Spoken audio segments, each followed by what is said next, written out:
प्यारे सज्जनों, हमें निंदा किसी की नहीं करनी चाहिए। निंदा करने से जो हमें पाप लगता है, क्या इसके बारे में कभी आपने सोचा है कि निंदा करने का फल हमें कैसे मिलेगा?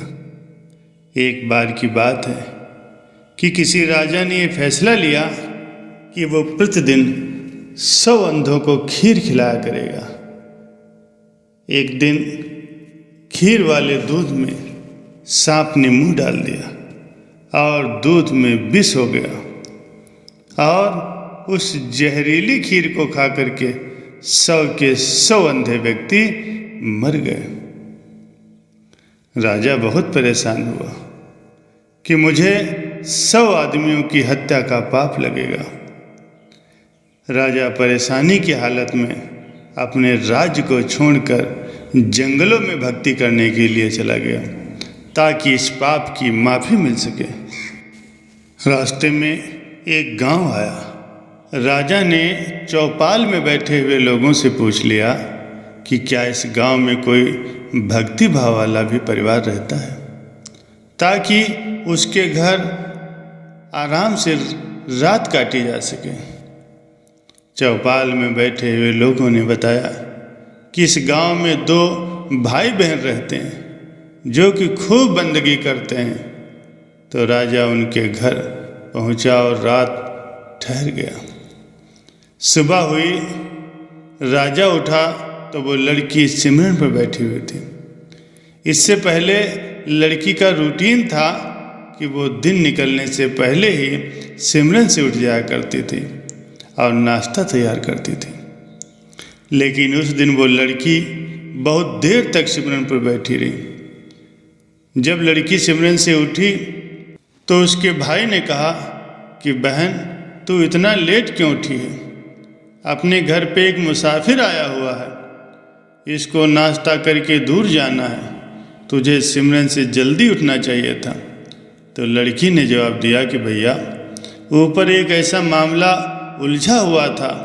धर्मराज को किसी भारी उलझन की स्थिति में कोई फैसला लेना था और मैं वो फैसला सुनने के लिए रुक गई थी।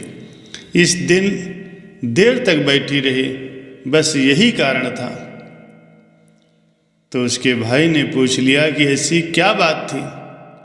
तो लड़की ने बताया कि इस फला राज्य का राजा अंधे व्यक्तियों को खीर खिलाया करता था, लेकिन सांप ने दूध में विष डाल दिया और 100 के 100 अंधे व्यक्ति मर गए।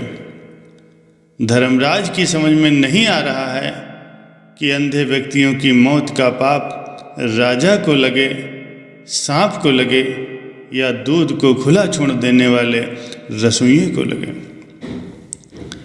राजा भी ये बात सुन रहा था। राजा को अपने से संबंधित बात सुन करके दिलचस्पी हो गई। उसने लड़की से पूछा कि फिर क्या हुआ? लड़की ने बताया कि अभी तक कोई फैसला नहीं हो पाया था।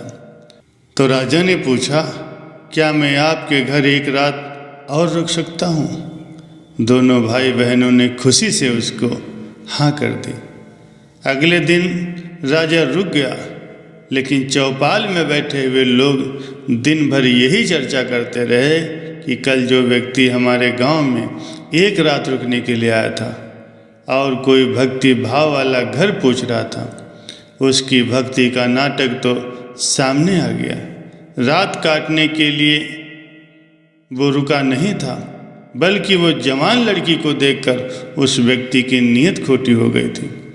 इसीलिए वह उस सुंदर और जवान लड़की को पक्के तौर पर अपने साथ ले जाएगा। सारा दिन चौपाल में बैठे हुए लोग उस राजा की निंदा करते रहे। अगली सुबह लड़की फिर सिमरन पर बैठी और रूटीन के टाइम अपने सिमरन से उठ गए। तो राजा ने पूछा, बेटी, अंधे व्यक्तियों की हत्या का पाप किसको लगा? तो लड़की ने बताया कि वो पाप तो हमारे गांव के चौपाल में बैठने वाले लोग बांट कर ले गए हैं। प्यारे सज्जनों, निंदा करना कितना घाटे का सौदा है। निंदक हमेशा दूसरों के पाप अपने सिर पर ढोता रहता है और दूसरों द्वारा किए गए उन तमाम पाप कर्मों के फल को भी भोगता है। अतः हमें सदैव ही दूसरों की निंदा से बचना चाहिए।